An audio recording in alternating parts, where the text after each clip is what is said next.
Hello student, Shashi sir YouTube channel में आप सभी का स्वागत है। आज हम लोग कक्षा 10 का मैथ में चैप्टर नंबर 12 पृष्ठीय क्षेत्रफल और आयतन में क्वेश्चन नंबर 5 से स्टार्ट करेंगे। इससे पहले जितने भी क्वेश्चन दिए गए थे इसमें उनको सॉल्व करवा दिया गया है। आज हम लोग क्वेश्चन नंबर 5 से शुरू करेंगे। तो देखिए क्वेश्चन नंबर 5, एक घनाकार ब्लॉक की एक फलक को अंदर की ओर से काटकर एक अर्धगोलाकार गड्ढा इस प्रकार बनाया गया है कि अर्धगोले का व्यास घन के किनारे के बराबर है। शेष बचे ठोस का पृष्ठीय क्षेत्रफल ज्ञात कीजिए। तो आइए इसको हल करते हैं। देखिए क्वेश्चन नंबर 5 है, एक घन बना लेते हैं।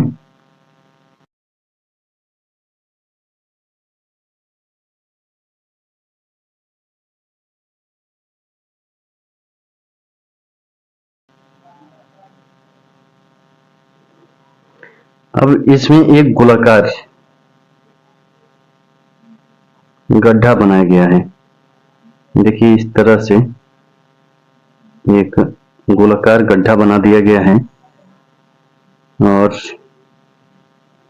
ये पूरा एक सतह के बराबर ऐसे बनाया गया है गड्ढा। इस प्रकार से बनाया गया है। और इसमें जो शेष भाग बचा है उसका क्षेत्रफल हम लोगों को निकालना है। तो ये हल करते हैं। इसमें देखिए, इसमें अर्धगोले का ये जो अर्धगोला बनाया गया है, अर्धगोला जो बना है गड्ढे के समान, उसका हम लोग अधिकतम व्यास ज्ञात कर लेते हैं। मान लेते हैं कि जो ये घनाकार, इसमें जो घनाकार ब्लॉक दिया है उसका हम लोग भुजा मान लेते हैं ए है। तो माना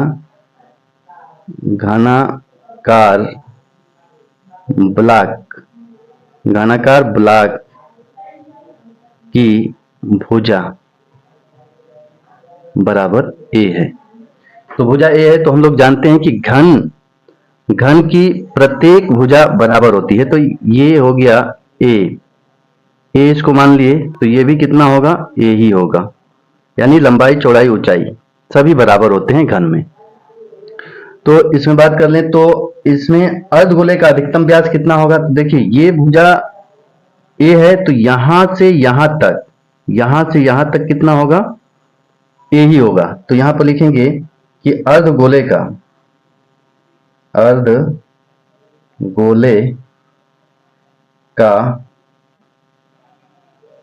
व्यास लिखें या अधिकतम व्यास लिख लेते हैं। अधिकतम व्यास बराबर कितना होगा, ए ही होगा। क्योंकि देखिए यहां से यहां तक ए है तो ये यहां से यहां तक कितना होगा, ए ही होगा। तो अर्धगोले का अधिकतम व्यास कितना होगा, ए होगा। तो अर्धगोले का त्रिज्या कितना हो जाएगा, तो यहीं पर लिख लेते हैं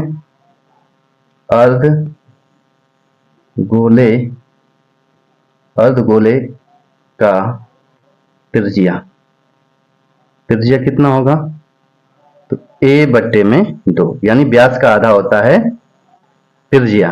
तो 2 से डिवाइड कर देते हैं।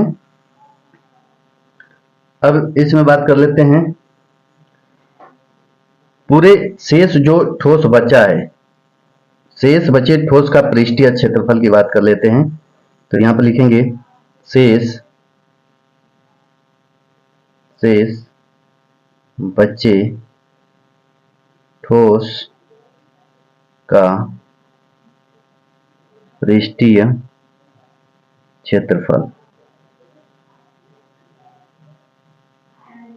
कितना होगा, बराबर। देखिए क्या क्या इसमें बचा है, घनाकार ब्लॉक का पृष्ठीय क्षेत्रफल संपूर्ण निकाल लेंगे। इसके बाद अर्धगोले का, जो अर्धगोला है उसका वक्र पृष्ठ निकाल लेंगे, अर्धगोले का वक्र पृष्ठ क्षेत्रफल। और ये एरिया जो है, ये जो एरिया है इसको घटा देंगे, इसका क्षेत्रफल घटा देंगे, क्योंकि हम लोगों को जो बचा है उसका ही पृष्ठीय क्षेत्रफल निकालना है। तो ये वाला सभी बचा है और ये वाला बचा है। तो जब ये घन का पूरा 6 पृष्ठ का क्षेत्रफल निकालेंगे तो उसमें हम लोगों को केवल इतना हिस्सा लेना है, ये वाला हिस्सा लेना है। केवल इतना ही हिस्सा लेना है और इधर जो बचा है और इस साइड जो बचेगा उसको ही लेना है, बाकी इसको नहीं लेना है, तो इसको हम लोग हटा देंगे और बाकी जो गड्ढा बना है नीचे की तरफ इसका क्षेत्रफल हम लोग निकाल लेंगे। तो यहां पर लिखेंगे घनाकार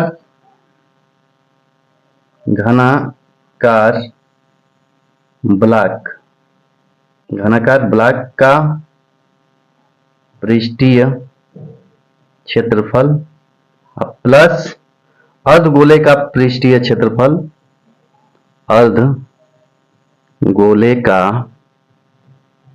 पृष्ठीय क्षेत्रफल, अर्धगोले का पृष्ठीय क्षेत्रफल, पृष्ठीय यहां पर लगा देते हैं वक्र पृष्ठीय क्षेत्रफल, अर्धगोले का वक्र पृष्ठीय क्षेत्रफल माइनस अर्धगोले का आधार का क्षेत्रफल हटा देंगे इसमें से, तो माइनस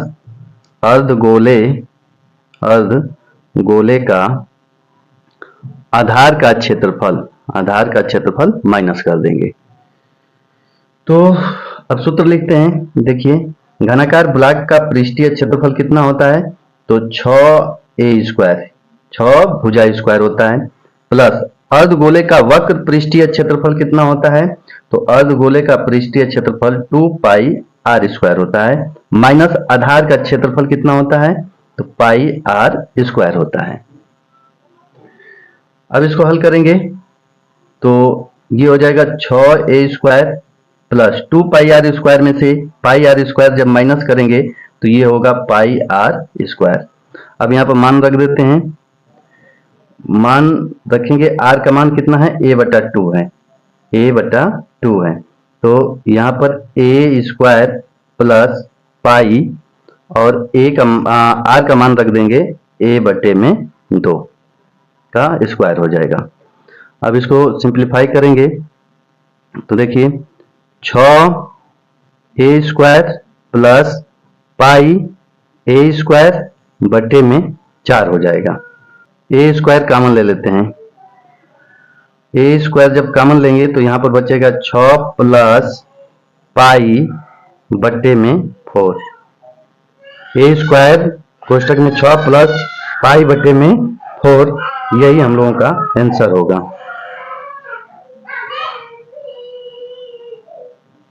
अगला क्वेश्चन देखते हैं, 6वां क्वेश्चन। दवा का एक कैप्सूल एक वेलन के आकार का है जिसके दोनों सिरों पर एक एक अर्धगोला लगा हुआ है। देखिए आकृति 12.10, पूरे कैप्सूल की लंबाई 14 mm है और उसका व्यास 5 mm है। इसका पृष्ठीय क्षेत्रफल ज्ञात कीजिए। देखिए ये फिगर दे दिया है और यहां पर से अर्धगोला लगा हुआ है, तो इसका पृष्ठीय क्षेत्रफल निकालना है। तो आइए इसको हल करते हैं। देखिए फिगर बना लेते हैं, दवा का कैप्सूल बना लेते हैं। फिगर सीधा बना रहे हैं ऐसे। ये कैप्सूल बेलना आकार का है और दोनों सिरों पर अर्धगोला इस प्रकार से लगा हुआ है। ये अर्धगोला लगा हुआ है यहाँ पर, और इधर भी अर्धगोला लगा हुआ है। अब इसमें पूरे कैप्सूल की लंबाई दे दिया है। पूरे कैप्सूल की लंबाई कितना है, तो 14 mm है। कितना है, 14 mm दिया है पूरे कैप्सूल की लंबाई। और ये जो और व्यास जो दिया है यहां से यहां तक जो व्यास दिया है वो 5 mm है। कितना है, 5 mm। ये 5 mm दिया है, यहां से यहां तक 5 mm है। तो अर्धगोले का व्यास और बेलन का व्यास एक ही होगा। तो यहां पर लिखेंगे अर्धगोले का व्यास बराबर बेलन का व्यास बराबर होगा, कितना है, 5 mm है, 5 mm। तो दोनों का त्रिज्या कितना होगा, तो त्रिज्या लिख लेते हैं। दोनों का जो त्रिज्या होगा r, वो कितना होगा, तो व्यास का आरा होगा 5/2 mm होगा। ये हो गया। अब पृष्ठीय क्षेत्रफल निकालना है, तो पृष्ठीय क्षेत्रफल निकाल देते हैं इसका। यहां पर लिखेंगे कैप्सूल का, लिखेंगे यहां पर कैप्सूल का पृष्ठीय क्षेत्रफल बराबर बेलन का पृष्ठीय क्षेत्रफल, बेलन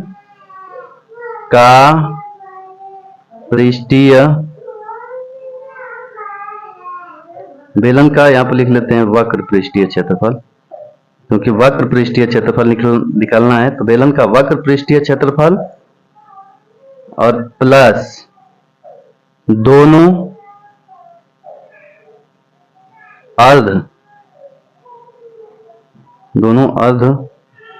गोले का पृष्ठीय क्षेत्रफल,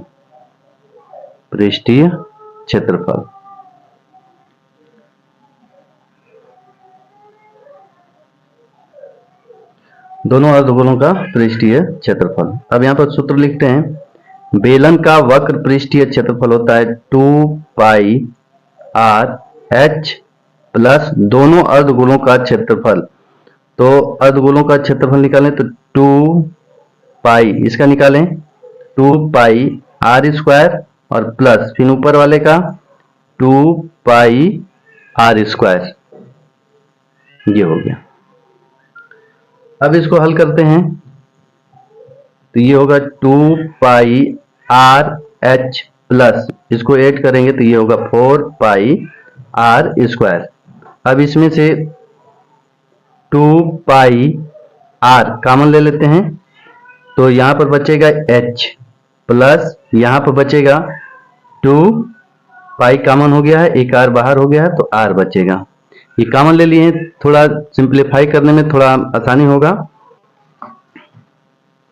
आइए मान रख देते हैं, 2 हो गया 22/7, r का मान रख देते हैं यहां पर, r का मान होगा 5/2। h का मान कितना है, तो बेलन की ऊंचाई, तो यहां पर लिख लेते हैं, देखिए बेलन की ऊंचाई कितना होगा, यहां से ये वाला दूरी हो गया 2.5 हो गया, ये वाला दूरी कितना हो गया 2.5 हो गया, क्योंकि त्रिज्या कितना है देखिए 5/2 यानी 2.5। तो यहां से यहां तक की दूरी 2.5 है तो ये भी 2.5 होगा, यहां से यहां तक की दूरी 2.5 है तो ये भी 2.5 होगा, यानी 2.5 और 2.5 5 हो गया। तो बेलन का जो ऊंचाई होगा 14 में से 5 घटा देंगे तो 9 mm होगा। कितना होगा 9 mm होगा। तो यहाँ पर लिख देते हैं बेलन की ऊंचाई 9 mm। तो यहाँ पर मान रखेंगे अब 9 प्लस 2 त्रिज्या 5/2।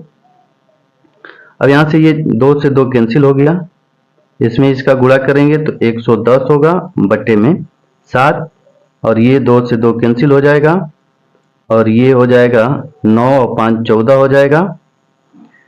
अब इसको कटा देंगे तो ये 7 दूना के 14 2 बार में कैंसिल होगा, तो 11 दूना के 22 यानी 220 mm कैप्सूल का mm², कैप्सूल का क्या होगा पृष्ठीय क्षेत्रफल होगा।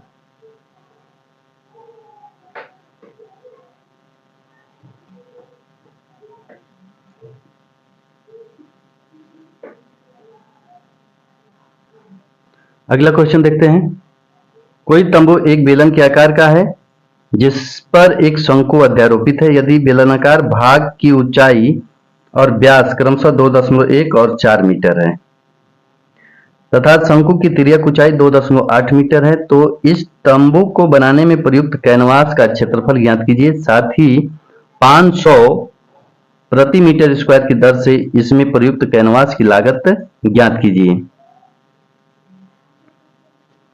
चलिए ये बनाते हैं 7वां क्वेश्चन।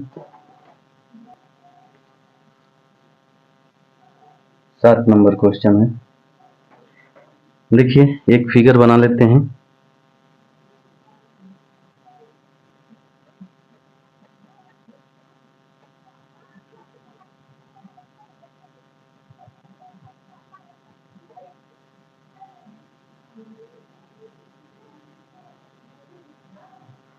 देखिए ये तिर्यक ऊंचाई दिया है 2.8 मीटर, शंकु का तिर्यक ऊंचाई 2.8 दिया है और ये पूरा व्यास जो है 4 मीटर दिया है और बेलन की ऊंचाई 2.1 मीटर दिया है।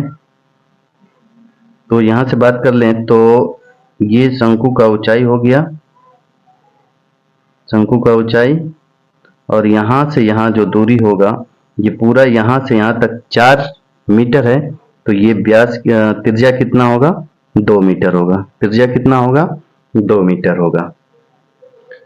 तो इसमें सभी भाग लिख लेते हैं। बेलन की ऊंचाई कितना है? बेलन की ऊंचाई, बेलन की ऊंचाई है 2.1 मीटर। बेलन की ऊंचाई यानी h 2.1 मीटर है और व्यास कितना है? बेलन का व्यास और शंकु का व्यास एक ही होगा। तो यहां पर लिख लेते हैं बेलन का व्यास बराबर शंकु का व्यास बराबर कितना है? 4 मीटर। बेलन का व्यास बराबर शंकु का व्यास, क्योंकि शंकु बेलन पर ही रखा गया है। तो दोनों का त्रिज्या कितना होगा? यहाँ पर लिख लेते हैं बेलन का त्रिज्या बराबर शंकु का त्रिज्या कितना होगा? तो 4 है तो इसका आधा 2 मीटर हो जाएगा। अब इसमें बात कर लेते हैं तिर्यक ऊंचाई, शंकु का तिर्यक ऊंचाई। शंकु का तिर्यक ऊंचाई, तिर्यक ऊंचाई L बराबर कितना दिया है? 2.8 मीटर दिया है। तो हम लोगों को कैनवास का क्षेत्रफल निकालना है। कैनवास का क्षेत्रफल निकालकर और जितना खर्च दिया है लागत उसको निकालना है। तो पहले कैनवास का क्षेत्रफल निकाल लेते हैं। तो कैनवास का क्षेत्रफल बराबर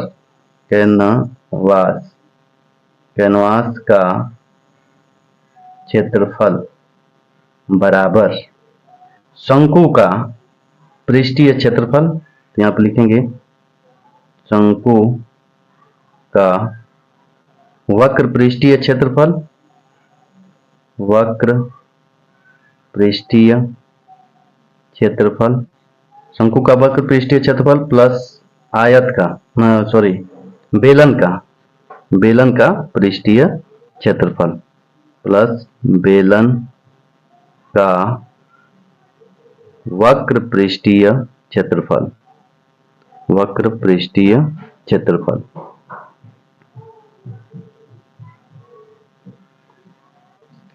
सूत्र लिख देते हैं। शंकु का वक्र पृष्ठीय क्षेत्रफल पाई आर एल प्लस बेलन का वक्र पृष्ठीय क्षेत्रफल 2 पाई आर एच होता है। अब यहाँ पर कैलकुलेशन थोड़ा आसान करने के लिए पाई आर कॉमन ले लेते हैं। तो पाई आर कॉमन ले लेते हैं तो ये हो जाएगा L plus pi R common हो गया तो यहाँ पर 2h बच गया। अब यहाँ पर मान रख देते हैं। पाई का मान रखेंगे 22/7, आर का मान 2 है तो 2 रखेंगे और एल का मान कितना है? 2.8 है प्लस 2 गुणे ऊंचाई कितना है? देखिए बेलन का ऊंचाई 2.1, बेलन का ऊंचाई कितना है? 2.1, तो यहाँ पर लिखेंगे 2.1। अब इसको हल करते हैं तो यहाँ पर हो जाएगा 22 दूना 44/7 और गुणे 2 और ये हो गया 2.8 प्लस 21 दूना 42 यानी 4.1 2 हो गया। अब इसको हल करेंगे तो 22 दूना 44 हो गया, ये 2 नहीं रहेगा, 22 दूना 44 तो हट गया। अब इसको हल करेंगे तो 44 बटे में 7 और गुणे इसको जोड़ेंगे तो ये हो जाएगा 7.0, यानी कि दशमलव के बाद 0 हटा देंगे तो ये 7 से 7 कैंसिल हो जाएगा। तो कितना आ गया? 44 मीटर स्क्वायर आ गया। 44 मीटर स्क्वायर आ गया। अब देखिए 1 मीटर कैनवास की लागत दिया है इसमें 500, तो यहां पर लिख देते हैं 1 मीटर स्क्वायर कैनवास की लागत कितना दिया है? 500 रुपया। तो 44 मीटर स्क्वायर कैनवास की लागत कितना होगा? 500 गुणे 44, जब गुणा करेंगे तो कितना आएगा? 22,000। यही आंसर होगा। एक आंसर ये होगा और एक आंसर ये होगा।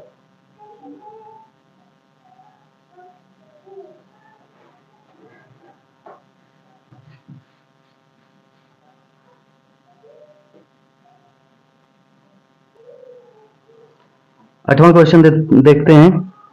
आठवां क्वेश्चन देखते हैं। ऊंचाई 2.4 सेमी और व्यास 1.4 सेमी वाले एक ठोस बेलन में से इसी ऊंचाई और इसी व्यास वाला एक शंक्वाकार खोल काट लिया जाता है।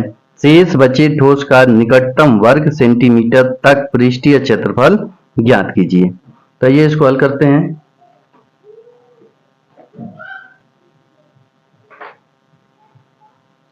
क्वेश्चन नंबर 8, एक फिगर बना लेते हैं।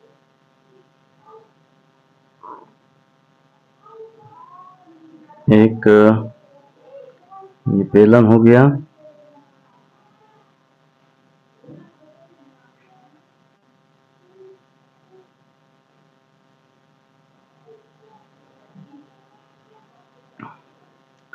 अब इसकी ऊंचाई दे दिया है 2.4 सेमी और व्यास यहां से यहां तक की जो दूरी है वो दे दिया है 1.4 सेमी। अब इसमें बोला है कि इसी ऊंचाई और इसी व्यास का एक शंक्वाकार खोल काट लिया जाता है। तो इस तरह से एक शंक्वाकार भाग ऐसे काट लिया जाता है। इसमें से शेष बचे ठोस का पृष्ठीय क्षेत्रफल निकालना है। तो इसमें लिख लेते हैं। देखिए इसमें लिखेंगे शंकु का ऊंचाई कितना होगा? शंकु का ऊंचाई उतना ही होगा क्योंकि यहाँ पर बोला है ऊंचाई और उसी व्यास का। तो शंकु का ऊंचाई बराबर बेलन का ऊंचाई बराबर होगा, और वो कितना है? तो 2.4 सेमी दिया है। 2.4 सेमी दिया है। और इसमें त्रिज्या की बात कर लें तो बेलन का जो व्यास होगा वही शंकु का व्यास होगा, दोनों बराबर होगा तो दोनों का त्रिज्या भी बराबर होगा। तो यहां पर लिखेंगे शंकु का व्यास बराबर बेलन का व्यास कितना होगा? कितना दिया है? 1.4 सेमी दिया है। 1.4 सेमी। तो त्रिज्या कितना हो जाएगा? तो त्रिज्या की बात कर लेते हैं। तो त्रिज्या, दोनों का त्रिज्या r कितना होगा? तो 1.4 बटे में 2, यानी ये हो जाएगा 0.7 सेमी त्रिज्या हो जाएगा। और अब इसमें निकालना है शेष बचे ठोस का पृष्ठीय क्षेत्रफल निकालना है। तो इसमें देखिए शंकु का जब पृष्ठीय क्षेत्रफल निकालेंगे तो उसमें तिर्यक ऊंचाई निकालना होगा। ये जो तिर्यक ऊंचाई है इसका मान निकालना होगा, L का मान निकालना होगा। तो यहां पर निकाल देते हैं। तिर्यक ऊंचाई L बराबर होता है रूट में r² प्लस एच स्क्वायर या H square plus R square लिख सकते हैं। तो ये रूट में हो जाएगा। आर का मान देखिए कितना है 0.7, तो यहाँ पर लिखते हैं 0.7 का स्क्वायर और प्लस एच का मान ऊंचाई दिया है 2.4, तो यहाँ पर 2.4 का स्क्वायर लिखते हैं। अब रूट में ये हो जाएगा, रूट में 0.49 और प्लस ये 2.4 यानी 24 का स्क्वायर करके 2 अंक पर दशमलव लगा देंगे तो 576, 24 का स्क्वायर होता है 2 अंक पर दशमलव। अब इसको जोड़ेंगे तो कितना मिलेगा, तो ये मिलेगा 625 और 2 अंक पर दशमलव। जब इसका वर्गमूल निकालेंगे तो 2.5, 625 25 का होता है और 2 अंक पर दशमलव है तो बाहर निकलेगा तो 1 अंक पर दशमलव हो जाएगा, सेम ही हो जाएगा। तिर्यक ऊंचाई हो गया। अब शेष बचे ठोस का पृष्ठीय क्षेत्रफल निकाल लेते हैं। तो यहां पर लिखेंगे शेष बचे ठोस का पृष्ठीय क्षेत्रफल बराबर, देखिए शेष बचे ठोस का पृष्ठीय क्षेत्रफल में पूरे बेलन का वक्र पृष्ठीय निकालेंगे और शंकु का वक्र पृष्ठीय क्षेत्रफल निकालेंगे और इसमें आधार का पृष्ठीय क्षेत्रफल निकालेंगे। तो इसमें लिखेंगे शंकु का वक्र पृष्ठीय क्षेत्रफल। वक्र पृष्ठीय क्षेत्रफल देखिए शॉर्टकट में इसको लिख देते हैं curve surface area. Curve surface area यानी वक्र पृष्ठीय क्षेत्रफल। सी मतलब कर्व, एस मतलब सरफेस, ए मतलब एरिया। वक्र पृष्ठीय क्षेत्रफल हिंदी में और इंग्लिश में सी एस ए शॉर्टकट में लिख देते हैं और प्लस बेलन का, इसका बेलन का सी एस ए निकालेंगे और प्लस बेलन के आधार का क्षेत्रफल। तो यहां पर लिखेंगे बेलन का आधार का क्षेत्रफल। ये अब सूत्र लिख देते हैं। सूत्र लिखेंगे यहां पर, तो शंकु का वक्र पृष्ठ क्षेत्रफल पाई आर एल होता है और प्लस बेलन का वक्र पृष्ठ क्षेत्रफल 2 पाई आर एच होता है और प्लस बेलन का आधार का क्षेत्रफल कितना होता है, बेलन का ये जो आधार का क्षेत्रफल है ऊपर वाला का नहीं निकालना है, नीचे वाला का केवल निकालेंगे। तो ये क्या होगा, पाई आर स्क्वायर होगा, पाई आर स्क्वायर होगा।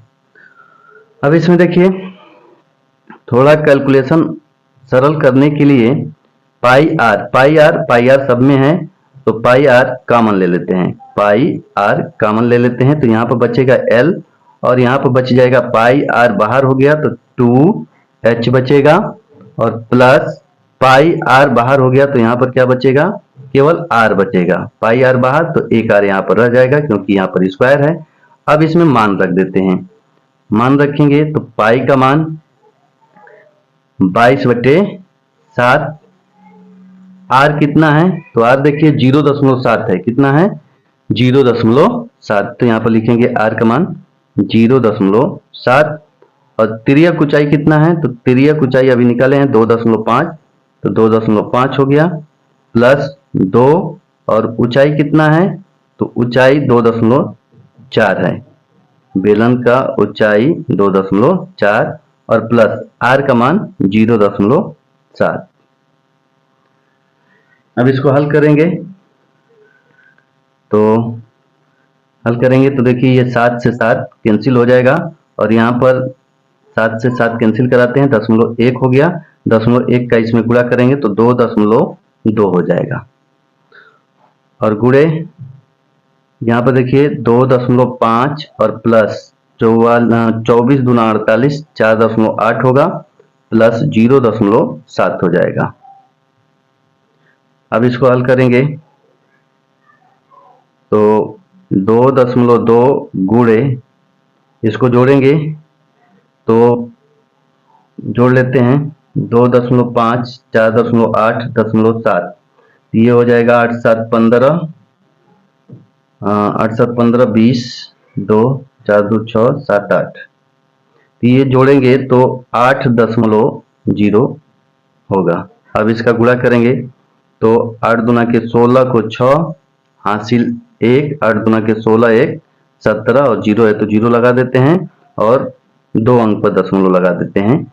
ये हो गया सेमी स्क्वायर, यही आंसर होगा। देखिए अब निकटतम में मान पूछा है तो निकटतम में मान बताने के लिए देखिए 17.60 है तो इसको हम लोग 18 सेमी लिख सकते हैं। निकटतम मान क्या है? निकटतम मान है ये।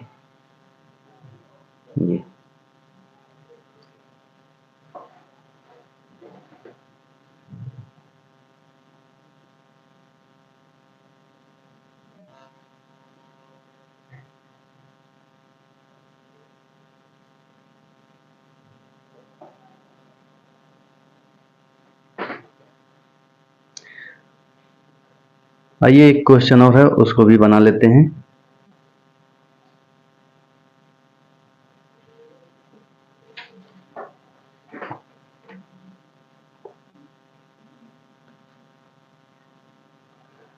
नौ नंबर क्वेश्चन देखिए, लकड़ी की एक ठोस बेलन के प्रत्येक सिरे पर एक अर्धगोला खोदकर निकालते हुए एक वस्तु बनाई गई है जैसे कि यह आकृति में दिखाया गया है। यदि बेलन की ऊंचाई 10 सेमी है और आधार की त्रिज्या 3.5 सेमी है तो इस वस्तु का संपूर्ण पृष्ठीय क्षेत्रफल ज्ञात कीजिए। आइए इसको हल करते हैं, फिगर बुक में दे दिया है।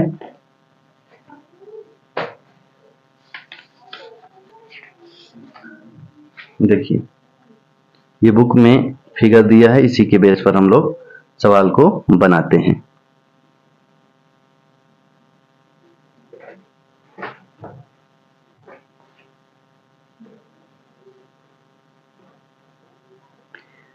देखिए अब यहां पर समझिए, बेलन की ऊंचाई जो ये दिया है बेलन की ऊंचाई 10 सेमी है। बेलन की ऊंचाई कितना है? 10 सेमी ये दिया है यहां से यहां तक, और जो त्रिज्या है यहां से यहां तक वो कितना है? 3.5 सेमी दिया है। ये त्रिज्या 5 सेमी दिया है। तो इसको हल करते हैं।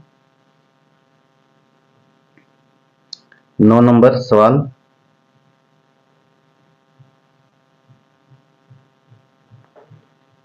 देखिए बेलन की ऊंचाई कितना दिया है? h का मान 10 सेमी दिया है।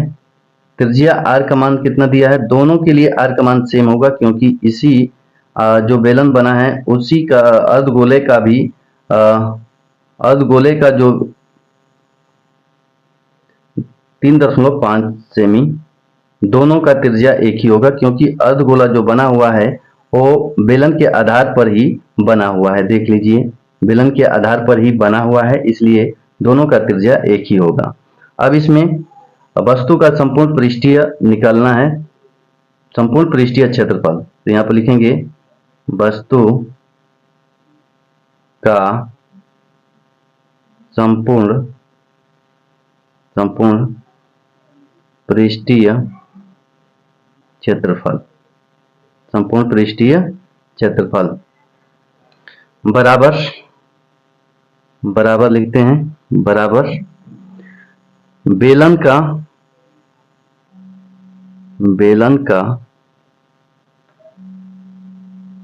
CSA वक्र पृष्ठीय क्षेत्रफल प्लस दोनों अर्धगोलों का पृष्ठीय क्षेत्रफल निकालना है। तो यहां पर लिखेंगे दोनों अर्धगोले का